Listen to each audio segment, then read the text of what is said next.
This is Miss B Reads to You, where I read from a selection of the classics. Don't forget to like and subscribe in order to hear more. Chapter 4. When Jane and Elizabeth were alone, the former, who had been cautious in her praise of Mr. Bingley before, expressed to her sister how very much she admired him. "He is just what a young man ought to be," said she, "sensible, good-humoured, lively, and I never saw such happy manners, so much ease with such perfect good breeding." "He is also handsome," replied Elizabeth, "which a young man ought likewise to be if he possibly can. His character is thereby complete." "I was very much flattered by his asking me to dance a second time. I did not expect such a compliment." "Did not you? I did for you, but that is one great difference between us. Compliments always take you by surprise, and me never.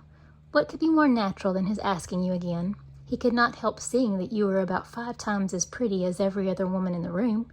No thanks to his gallantry for that. Well, he certainly is very agreeable, and I give you leave to like him. You have liked many a stupider person." "Dear Lizzie." "Oh, you are a great deal too apt, you know, to like people in general.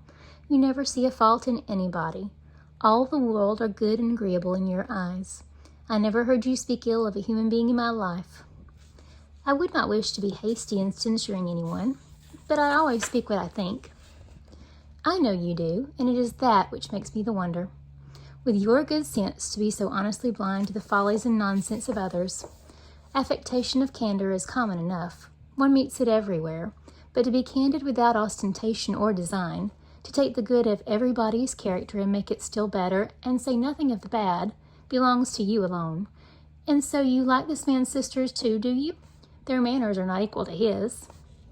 "Certainly not, at first, but they are very pleasing women when you converse with them. Miss Bingley is to live with her brother and keep his house, and I am much mistaken if we shall not find a very charming neighbour in her." Elizabeth listened in silence, but was not convinced. Their behaviour at the assembly had not been calculated to please in general, and with more quickness of observation and less pliancy of temper than her sister, and with a judgment too unassailed by any attention to herself, she was very little disposed to approve them. They were, in fact, very fine ladies, not deficient in good humour when they were pleased, nor in the power of being agreeable where they chose it, but proud and conceited. They were rather handsome, had been educated in one of the first private seminaries in town, had a fortune of £20,000, were in the habit of spending more than they ought, and of associating with people of rank, and were therefore in every respect entitled to think well of themselves and meanly of others. They were of a respectable family in the north of England, a circumstance more deeply impressed on their memories than that their brother's fortune and their own had been acquired by trade. Mr. Bingley inherited property to the amount of nearly £100,000 from his father, who had intended to purchase an estate, but did not live to do it.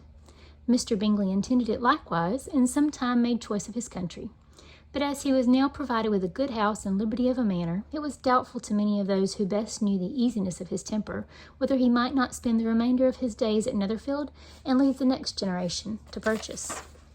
His sisters were very anxious for his having an estate of his own, but though he was now established only as a tenant, Miss Bingley was by no means unwilling to preside at his table, nor was Mrs. Hurst, who had married a man of more fashion than fortune, less disposed to consider his house as her home when it suited her.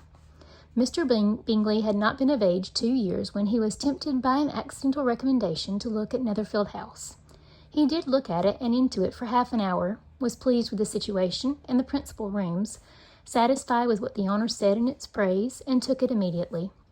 Between him and Darcy there was a very steady friendship, in spite of great opposition of character. Bingley was endeared to Darcy by the easiness, openness, ductility of his temper, though no disposition could offer a greater contrast to his own, and though with his own he never appeared dissatisfied.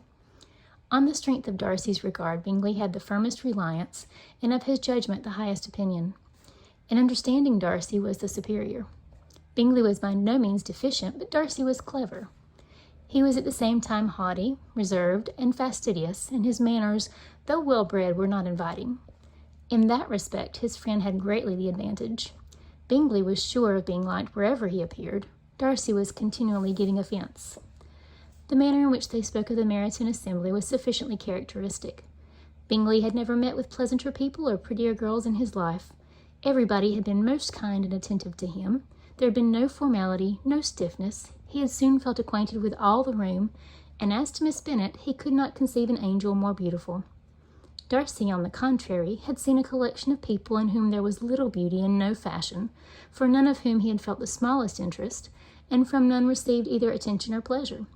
Miss Bennet he acknowledged to be pretty, but she smiled too much.